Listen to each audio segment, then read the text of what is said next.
Shabbat Shalom, everyone! This week's Torah portion is the third aliyah of Metzora. Metzora is the cleansing of the leper. Remember last week we talked about Zara'at? Well, this week we get to see how the Metzora, the person with the leprosy, the Zara'at, is cleansed. So it says, the priest will slaughter the lamb for the guilt offering and take some of the blood and put it on the lobe of the right ear of the one to be cleansed, on the thumb of his right hand, and on the big toe of his right foot. The priest is to pour some of the oil into the palm of his own left hand, and with his right forefinger sprinkle some of the oil from his palm 7 times before the Lord. Some of the oil in his palm he is to put on the same places he put the blood of the guilt offering, on the lobe of the right ear of the one to be cleansed, on the thumb of his right hand, and on the big toe of his right foot. That's interesting. Does that sound familiar to you at all? Wow!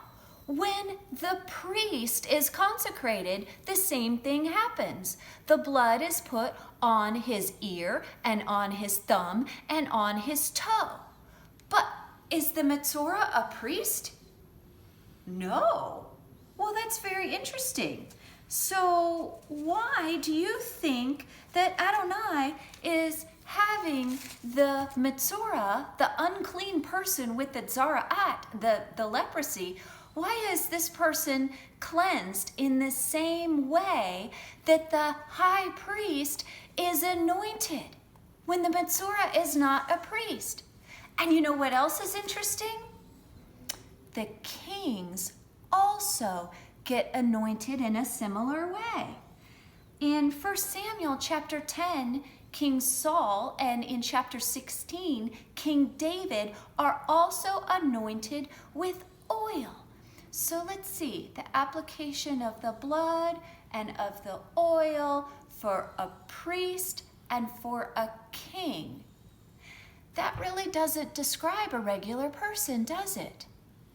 But the Metzora is anointed in the same way as the priest with the blood and the oil. What do you think it could mean?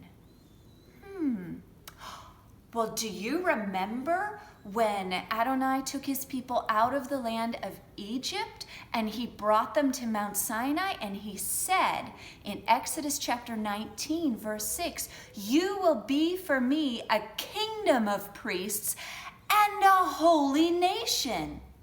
So wow, there is a priesthood specific to the Levitical priesthood, but there's more.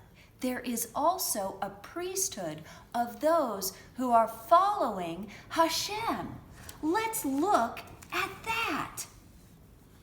So in 1 Peter chapter 2 verse 9 it says, "But you are a chosen people, a royal priesthood, a holy nation, a people belonging to God, that you may declare the praises of him who called you out of darkness into his wonderful light." Do you remember last Shabbat we talked about how to be holy and to approach God? And we see that we need to approach him and ask him to cleanse us. And now this is a step deeper. This is becoming his priest as part of his people, anointed with the blood of the Lamb and the Spirit of the Lord. Because the blood represents the salvation of Yeshua and the oil represents the Spirit. Shabbat Shalom.